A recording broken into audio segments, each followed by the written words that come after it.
takými kuloárnymi som zistil, že téma ceny energií je mimoriadne dôležitá pre mnohých a mnohí aj chápu náš problém, keď ho komentujem, pretože nie náhodou sa Slovensko presne ako krajina našlo pomenované v záveroch z tejto Európskej rady, pretože komisia si absolútne uvedomuje, čo rozhodnutie zastaviť dovoz plynu z Ruskej federácie od 1. januára 2028 pre Slovensko bude znamenať. Komisia mala v celku konštruktívny prístup, pretože my čakáme na budúci týždeň misiu z Európskej komisie. Opäť nebolo nič zvláštne s výnimkou toho, že záverečný text nebol prijatý všetkými 27 krajinami, ale iba 26. A Viktor Orbán to jasne vysvetlil na zasadnutí Európskej rady, že on nemôže súhlasiť so závermi, pokiaľ ide o Ukrajinu preto, lebo sa tam hovorí o európskej perspektíve Ukrajiny, teda o vstupe Ukrajiny do Európskej únie, čo on a jeho vláda nepodporuje. Preto nemôže súhlasiť so závermi. Preto zostávajúcich 26 štátov, ako som to ráno povedal aj na výbore v Bratislave, odsúhlasilo závery s európskou perspektívou Ukrajiny s tým, že Viktor Orbán za tieto závery nehlasoval.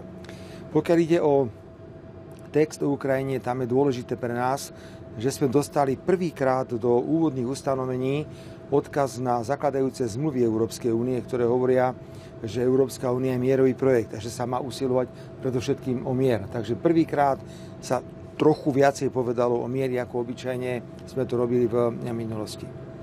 Ďalej sme mali veľmi vážnu diskusiu na tému rozširovania Európskej únie.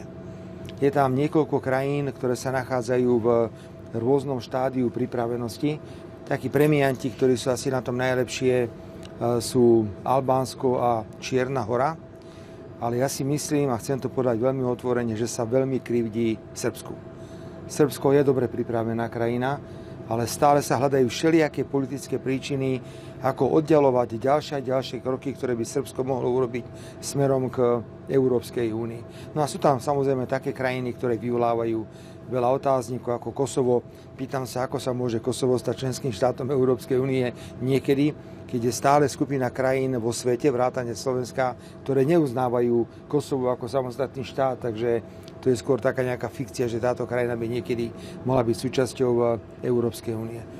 Potom bola veľmi vážna diskusia na tému konkurencieschopnosti a vzťahov Európskej únie k takým veľmociam, ako je Čína, Spojené štáty. Tu nie som oprávnený ísť do detailov, pretože tu už bolo rokovanie bez telefónov, aj keď ja teda telefón nemám mobilný. Informovala predsednička Európskej komisie o tom, akú má stratégiu, pokiaľ ide o pripravovanú dohodu so Spojenými štátmi ohľadne výšky cieľ. Ten plán je do 9. júla to zvládnuť.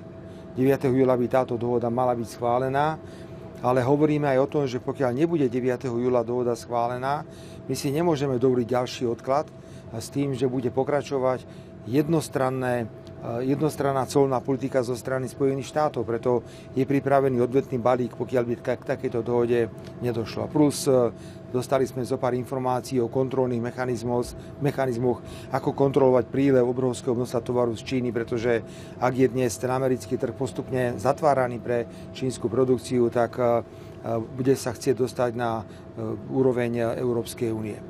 Potom sme mali dlhú diskusiu o konkurencieschopnosti, ale to boli skôr také úvahy. Tu opäť ja som zdôrazňoval, že pozor, hlavne sú to ceny energií, ktoré nás likvidujú. Predsa nie je možné, aby vo východnej časti Európskej únie boli najvyššie ceny v porovnaní s inými časťami. To nie je jednotný trh s energiami.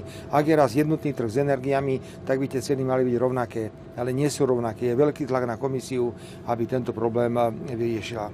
No a potom to ešte bola krízová oblasť, a to je oblasť Blízkeho východu, najmä situácia v Gaze. Tu som mal aj vystúpenie, kde som povedal, že pokiaľ ide o humanitárnu situáciu, je neudržateľná, že by Európska únia mala byť ešte aktívnejšia v tejto oblasti. Je aj prijatý dokument, ktorý jasne vyzýva Izrael, aby umožnil kompletne humanitárnu pomoc. Ešte raz, išli sme podľa mandátu, mňa nič neprekvapilo, opäť sme hrali aktívnu úlohu, predovšetkým pokiaľ ide ten repowering, teda zastavenie toku plynu. Dostali sme do záverov veci, ktoré sme potrebovali ohľadne mieru. Je tam zmienka, ktorá sa týka Slovenska, pokiaľ ide o výrazné dopady pre Slovensko, pre domácnosti, pokiaľ dôjde 1. januára 28 k naplneniu tohto cieľa. A rovnako sme dodržali slovo, že pokiaľ nebude tento problém vyriešený, nebudú vyriešené kompenzácie, nebude vyriešená prípadná žaloba Gazpromu voči Slovensku, nebude vyriešený problém prepravných taríf, teda poplatkov, ktoré sa platí, tak nebudeme hlasovať o 18. balíku sankčnom, ktorý je pripravený, pretože nemáme dôvod takto postupovať. Ale keďže majú informáciu, že my určite nebudeme hlasovať za tieto sankcie a keby chceli hlasovať, tak je to vlastne právo veta a vtedy to celé padne. Predpokladám, že sa nebude zajtra nič so sankciami diať a budeme čakať, aký bude vývoj, pokiaľ ide o ten repowering, teda to zastavenie toku plynu z Ruskej federácie na Slovensko od Európy od 1. januára 2028. Nebudeme čakať do roku 2028, len chceme mať dohodnuté všetky podmienky s Európskou komisiou. Viete, jeden príklad. Do 34. roku máme dohodu s Gazpromom. Take or pay. Ber alebo plať. Ak prestaneme odoberať 1. januára 2028, Gazprom nás môže zažalovať o 16 až 20 miliárd eur. A my sa pýtame, kto to zaplatí, keď prehráme. Na to nám komisia hovorí, že poskytnú nám kvalifikovanú právnu pomoc. V poriadku, ale čo keď prehráme? Kto to zaplatí? Pýtame sa, ako to bude s tranzitnými poplatkami, pretože ten plyn bude k nám prichádzať zo západu cez viaceré krajiny. A to sa bude nabalovať. Prečo má Slovensko kvôli Ukrajine platiť 2-krát, 3-krát vyššie tranzitné poplatky, ako to je teraz? A vôbec, prečo majú slovenské domácnosti platiť viacej kvôli Ukrajine? Toto je politika, ktorú ja principiálne odmietam. Pán premiér, ako si teda možno v nejakom načute predstavujete nejaký ten kompenzačný mechanizmus, lebo hovoríte o možných žalobách Gazpromu, hovoríte o nejakých sumách, akože má vzniknúť nejaký fond? Nie, idem postupne, lebo prvé, čo nás zaujíma, je výška tzv. Fees, teda tranzitných poplatkov. Ako som povedal pred chvíľkou, ten plyn pôjde cez viaceré krajiny a tie poplatky sa budú znásobňovať. A my môžeme platiť niekoľkokrát viacej, ako platíme doteraz. Tak sme sa na to pýtali a žiadame Európsku komisiu, aby našla nejaké riešenie, že ten tranzitný poplatok iba jeden bude cez všetky krajiny, cez ktoré ten plyn pôjde. A bude povedzme na tej istej úrovni, ako to bolo doteraz. Potom sme sa pýtali, že čo s tým, že budeme musieť doplácať domácnostiam, pretože ak sa zvýši cena plynu o 30, 40, 50%, tie domácnosti to nezvládnu. Priemysel slovenský sa nás pýta, čo bude s nami, ak dôjde k takémuto navýšeniu plynu. Tu zatiaľ odpoveď nemáme. A to sú presne otázky, ktoré sme postavili Európskej komisii. Európska komisia nám dnes už doručila aj prvý list. Na budúci týždeň prídu a budeme o tom ďalej rokovať. Veľká téma, ako som už uviedol, je aj argument Európskej komisie, že v právnom spore, ktorý môže vzniknúť, lebo Gazprom má právo nás zažalovať a asi to aj urobí, vraj máme argumentovať tým, že vis major, že tým, že je to legislatíva Európskej únie, takže od 1. januára 2028 nebudeme odoberať plyn, tak je to vis major, že to jednoducho nie je naše rozhodnutie a že to je vyššia vôľa, že to by mali rešpektovať predstavitelia Gazpromu, aj prípadné arbitrárne súdy, ktoré budú o tomto rozhodovať. My nie sme celkom stotožnení s týmto argumentom. Prosím, uvedomte si ešte jednu vec, že to je štandardná sankcia, o ktorej Európska komisia vedela, že keby ju predložila ako štandardnú sankciu, tak nikdy neprejde, pretože štandardná sankcia vyžaduje jednomyseľnosť pri hlasovaní. Teraz Európska komisia obišla tento problém, vytvára akýsi legislatívny akt, na ktorý nebude treba jednomyseľnosť, ale kvalifikovanú väčšinu. Čiže my sa musíme pripraviť na to, že s vysokou pravdepodobnosťou, hoci my budeme hlasovať proti, tento legislatívny akt bude prijatý a budeme mať naozaj obrovské problémy. Tak my chceme jednoducho vyjednávať s komisiou, vyjednávať a pokiaľ nebudeme spokojní s garanciami, s kompenzáciami, s podmienkami, nevidíme žiadny dôvod, prečo by sme hlasovali za 18. sankčný balík. Kedy budete súhlasiť a čo očakávate? Budeme súhlasiť vtedy, pán redaktor, keď budeme mať istotu, že nebudeme poškodení týmto rozhodnutím. Ak nám zagarantujú dostatočný objem plynu za dobrú cenu, ak nám zagarantujú tranzitné poplatky, ktoré platíme teraz, ak nám bude zagarantované, že v prípade prehry súdneho sporu s Gazpromom nám to niekto zaplatí, tak vtedy budeme spokojní. Otázka je, či takto ďaleko sa v rokovaniach s komisiou dostaneme. Je to mimoriadne zlé rozhodnutie. Všetci to vedia, len bohužiaľ ideológia dnes v Európskej únii prevláda nad racionalitou. Vy ste vlastne hovoríte o tom, že teda budeme, ak by sa náhodou hlasovalo, vetovali by ste 18. balík sankcií, Slovensko bude vetovať.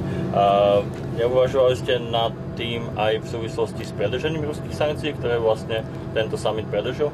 Nie, to je klasické rozhodnutie.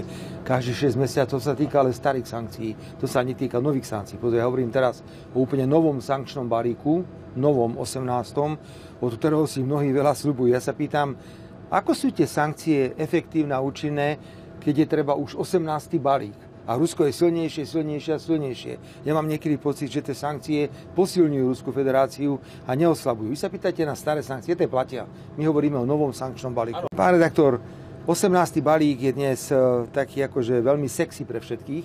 Všetci o ňom veľmi veľa rozprávajú, ako je dôležitý. Ja si opäť myslím, že je od neho veľa očakávania, ale žiadny efekt, tak ako to bolo aj doteraz pri iných balíkoch. My nemáme dôvod sa vrácať do minulosti. Nás teraz trápi sankcia v podobe zastavenia toku plynu od 1. januára 2028 a mojou povinnosťou je chrániť národno-štátne záujmy Slovenskej republiky, ľudí a slovenský priemysel. Ja sa ešte spýtal, posledná otázka, na váš mail prišiel od vás, taký nazvime to malý spor s Andrejom Dankom a vámi. Nie, ja len prosím, hovorím to z úsmevom na tvári, ja prosím Andreja Danka, myslím to smrteľne vážne, že možno pravdepodobne nevníma celkom tempo práce, ktoré ja mám. Od rána tu bojujeme, od rána robíme, čo môžeme, rokujeme, hľadáme všetky možnosti, ako pomôcť štátu. A on tak jednoducho dôjde k záveru, že možno treba niečo tej slovenskej verejnosti na moju adresu povedať. Ja som ho dnes pekne poprosil v tom statuse, že prosím Andrej, buď taký láskavý, nepriatelia sú niekde inde a nie ja. Ja sa snažím s koaličnými partnermi maximálne vychádzať. No, poznáte to, že veľké stromy priťahujú blesky, alebo teda veľká kopa je veľká kopa. Každý má pocit, že z toho smeru si môže niečo utrhnúť, ale ja už som príliš dospelý na to, aby hocikto len tak ma mohol haniť alebo používať moje meno. Dnes sme neurobili nič, čo by stálo za kritiku. Ja som povedal veľmi jasne ráno, čo urobím.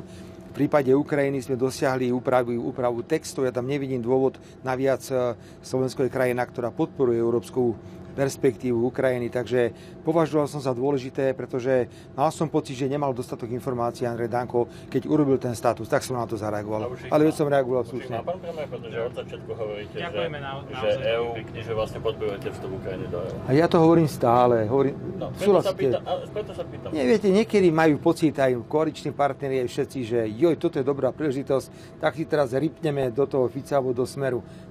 Veľké stromy priťahujú blesky, ja s tým viem žiť, len ma to trochu zamrzelo v tej súvislosti, že verte mi,